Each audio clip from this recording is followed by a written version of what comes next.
Okay, so before I ease into the video topic itself, I'm just gonna set the tone.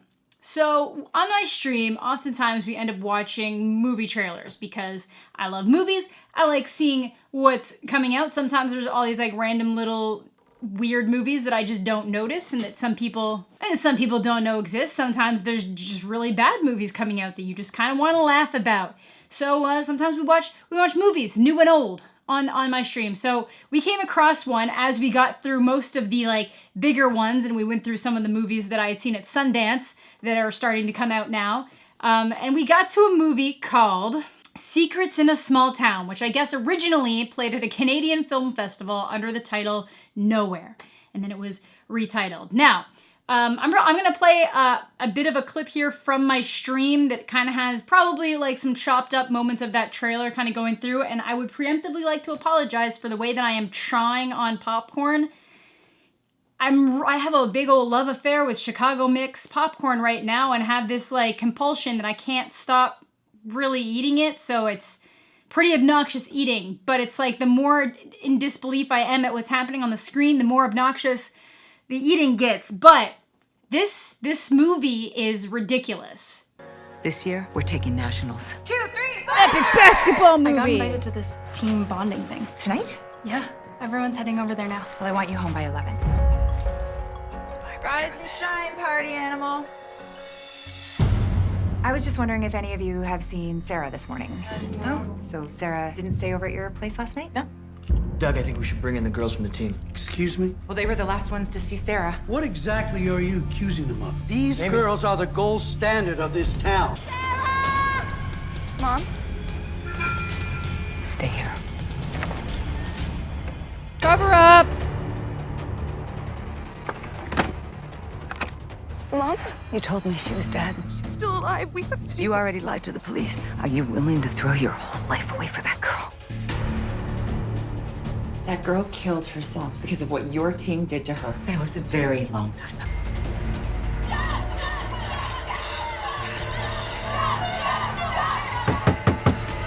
This is based on true events? How did I not hear about the video? What are you doing here? You need to tell me what happened to her. Tell me what happened to Sarah. Sarah? Sarah?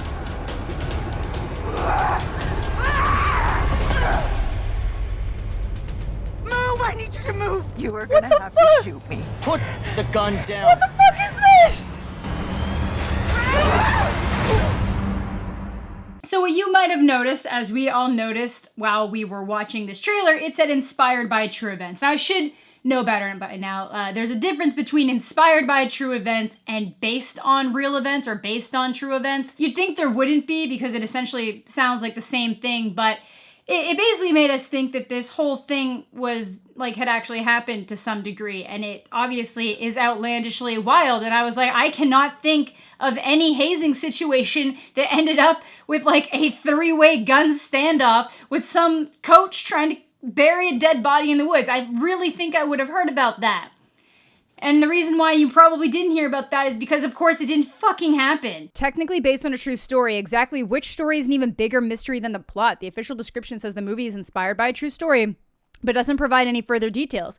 And an internet deep dive doesn't yield any more answers. It's possible that Secrets in a Small Town takes elements from several real-life incidents and dramatizes them for television, or that the network has private reason for not revealing the actual case. You can't say that it's based on true events when you're just like, we just took a bunch of hazing stories and made a movie. There are several real-life cases that loosely mirror this tragic case. For example, KHOU 11 that reported that a 19-year-old cheerleader, Natasha, actually was found burned to death in the trunk of her car in 1992 after going to a party in a small town. So this is just another one of those situations where they do the whole inspired by true events, where they basically take an amalgamation of ideas of stories and turn it into a movie. And in this case, a Lifetime movie. Lifetime's getting real intense with this shit right now. Lifetime's newest Lifetime made this? Now, the reason why I specifically had a little bit more of an issue with this was because, you know, I'm used to horror movies doing like the inspired by true events or the based on true stories, and those true stories tend to be like books written by people that are lying about the facts that their house are haunted, you know, like the Amityville horror type stuff, and like I think there was like Haunting in Connecticut that was completely, for one, fabricated basically a fabricated film based on a fabricated book, and they were just both very different from one another. So, you know, I'm used to that kind of stuff happening with like supernatural horror stories. That's where I'll give it like the free pass. And I think one of the other ones that was really bad for it was Strangers. Even though that is obviously still a horror movie, it's a little bit more of like a home invasion thriller. And of course that didn't happen either. Inspired by true events, it was more like inspired by the true events that I made up in my mind as a nightmare. And by mine, I mean the director's nightmares. Basically, he tried to say it was like based off the book Helter Skelter, which is the Manson murders. But then all the stuff with the masks and the knocking and the added stuff into it, that's all fabricated. Calling that inspired by true events is like saying that Dexter is inspired by true events. This is like a drama. Obviously, it again has a thriller aspect, but this is a drama dealing with a really serious topic, being hazing. Hazing in schools, hazing, more importantly, I think in universities, is like really bad. And I'm not saying that there haven't been some horrible things that have happened with hazings. There have been cover-up events in hazings. There have been people that have been led to suicide due to the things that have happened in hazing. I think McGill University was in the news like a couple of years ago in Canada for female basketball team hazing. But in terms of this specific story, where a female basketball team dropped somebody off of a cliff and then that person stumbled to a shed, and then the coach mom locked the shed to cover it up. I don't think that happened. So I have more of an issue with this because it's trying to make me think that this story actually happened, when like the stuff that, the actual cases of hazing are oftentimes dramatic enough that you don't need to fabricate something like this. And if you want to just like make a wild hazing story, don't say that it was inspired by real events and then have people being like, wow, that's crazy, I can't believe that happened, when it didn't. I know I'm probably unnecessarily freaking out here, but like across the board in my stream, everyone was like, this is based on real events? This actually happened? When did this happen? Like, the movie itself is probably god-awful, but the reason why I was getting such a reaction out of us is because we thought it was real. Not that we thought, like, wow, this movie is doing such a good job, like, with the twists and turns of the stories. It's just that because it said it was inspired by true events, we were all like, holy shit, this actually happened? But it didn't. And now I'm not saying that movies that are actually like based on real events that try to do a good job telling an accurate story are always accurate. There's actually this website that you can go to that breaks down certain movies based on how accurate they are, and there's a couple different ways you can do it. You can do flexible, come on, it's movies. So that won't take into account things being in the wrong order or just kind of like slightly exaggerated details and stuff like that. Then you can bear with some dramatic licenses, and that'll actually work in its favor.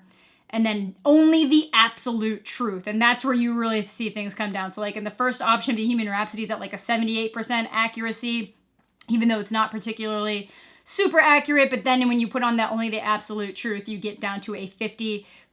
So it won't actually, if it can't verify anything, it just neutrals it out as unknown. Then it breaks things down with false, false-ish, true-ish, and true. And on this list, the most accurate one ends up being Selma. Oddly enough, Selma is apparently a very realistic film based on what they depicted in the movie. And then after that, there was another one that I really liked, The Big Short, because when Big Short's lying, I think it tells you that it's lying. Either way, I'm not saying that even in situations like this, where it's movies that you're like, yeah, this is actually based on the real story, we're not trying to exaggerate or anything, this isn't talking about some kind of fake house haunting, this is events that actually happen, you get a lot of dramatization, you get a lot of exaggerations, you get a lot of like condensed characters, it's a movie, they put it together to make a good movie. So I do appreciate when things are particularly realistic, but I'm not gonna hold it to it like that. But I will be a little bit upset when a movie about a hazing tries to make you think that it's 100% real, when it's just kind of like, it's not really based on anything, but hazings are bad. And the hazing that we're depicting on screen is actual hazing that people do in real life. So that's why it's inspired by real events. You know what you're doing. You know how you're manipulating your audience, and I'm not okay with it. Anyways, that was just kind of a light video about this like weird movie that we came across. I haven't seen it, obviously. I feel like, honestly, it's one of those things where the trailer literally gives away like the entire general plot, except the very, very conclusion. Like, I feel like I've watched that movie in its entirety at this point. But again, we just felt bamboozled. we felt bamboozled. And honestly, the main reason why I'm making this video is because I'm probably currently in California, unable to upload. So I wanted to have a couple things ready to go down the pipeline. Just, this is a little bit later. So leaving you guys off with a question, I guess, what are some of your favorite movies based on real events? How accurate do you think they are? And what are some of your like most egregious cases of something trying to claim that it was based on true events? I think Strangers is a bad one. Honestly, I guess that Haunting of Sharon Tate movie I just watched would also be a really bad one. A really bad one. Yeah, they had an entire supernatural thing to that. Fuck that movie. Watch that video though. But yeah, that's gonna do for today's video. Thank you all so much for watching. Have a fantastic day, and we'll catch you all later.